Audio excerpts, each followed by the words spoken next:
Tere, mina olen Kristjan Oomööd ning te olete just vaatama hakanud teadajat. Need on fakt, teadus. Okei, lähme nüüd kohe asja pihta, nagu alati. Meile mõhulastel ning mõhuriigile on väga tähtsad asjad. 2 asja. Vesi ja ism. On ka muid tähtsad asju, millest on mõttekas rääkida. Üks nendest on paber. Mõhu on üks suurimaid paberitootjaid terves maailmas. Lähme vaatame, kuidas meie väike mõhu suudab olla nii tipus. Mõhupaber on üks parimatest paberitest üldse terves maailmas. See on nii hea, et mõned riigid on lausa keelanud mõhupaberi müügi nendes riikides, kuna see takistab väga suurelt nende enda paberifirmade üles tõusmist. Need 3 riiki on Palau, Guinea-Bissau ja Nicaragua. Täpsemalt teeb mõhupaber OÜ kuskil umbes, täpselt arvu ei ole teada, aga kuskil umbes 250 kuni 400 miljonit eurot aastas. Numbrid on nüüd vaadatud, aga nüüd me vaatame, mida on natukene professionaalidel öelda ning inimestel, kes töötavad selle paberiga päevast päeva. Mõhupaber on väga hea ja kuulus sellepärast, et me kasutame ühte väga eksakt puitu, mis on sisustatud, me vaktsineerime endasse puitudesse siin sisse midagi muud kui valget, mis on kohe otse ekstrakteeritud päevast mähekivist. Sellepärast on mähekivi väga kasulik paberisüsteemile, et see lollu oleks mingit ühendatud. See on valgelt sisse süstitud, teeme selle paberiks ja see ongi, miks on mõhu poliitika parem.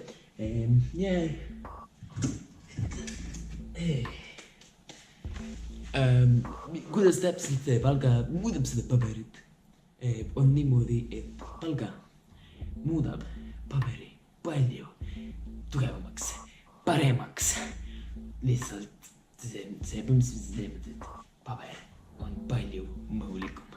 See on nagu möhidi, õnnistanud teda pabertükki mingit moodi. Jah, see on paber, mõhupaber.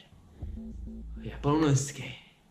See oli siis teadlaste ja professionaalide arvamus, aga nüüd peame minema nende juurde, kes tegelikult teenivad seda raha selle paberi pealt, aga see pärast pausi.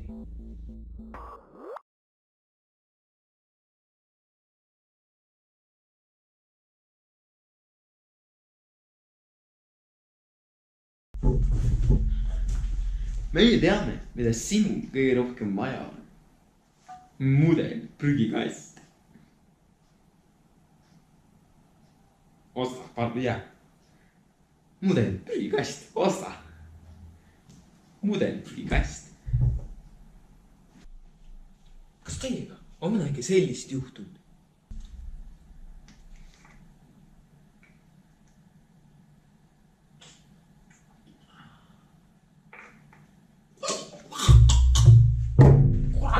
Terve piim raitstu! Ära muretse, sest kõik on korras, kuna meil on see.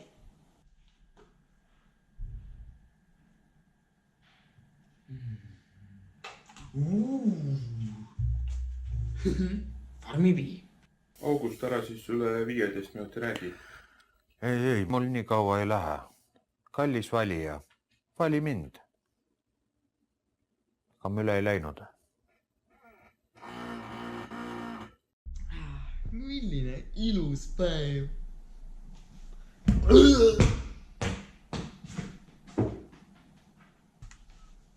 Ka ilusal päeval on vaja elukindlustust. Möh.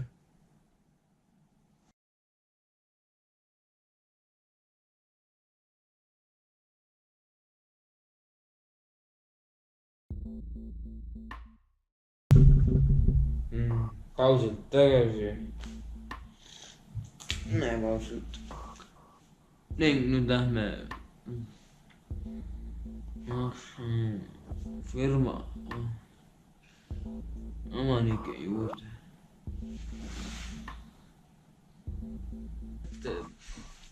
no vaadake, et te küsite seda, et kuidas on see paberi müümine nii tulu toov ettevõte. Lühidalt niimoodi, et see lihtsalt ülehinnatud. Paber, kurat küll. Kas olgu see tugev, olgu see lastne vahet, kurat pole, see on ülehinnatud rämps, mida müüme. Aga kui aus ma olen, kõik on fucking kõik korras, ikka raha tuleb. No, saad aru, ikka raha tuleb.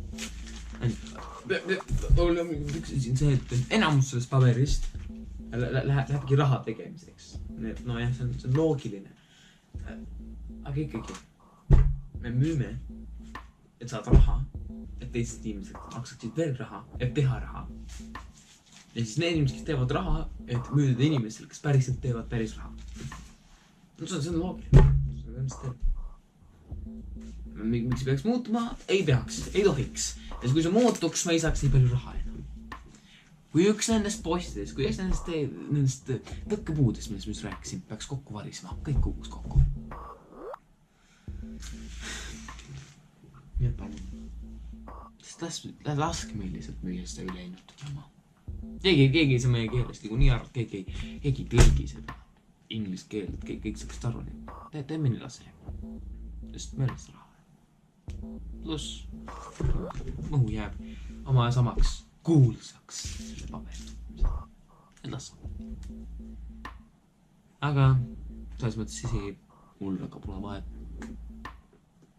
Ma arvan, et seda põhjust ei pea teada. Rahasaajad üle vaadatud, üle kuulatud, üle uuritud, läbi uuritud, kõik tehtud. Ja see oli ka tänase Teada saate lõpp. See oli kõik. Aitäh vaatamast. Näeme teid jälle.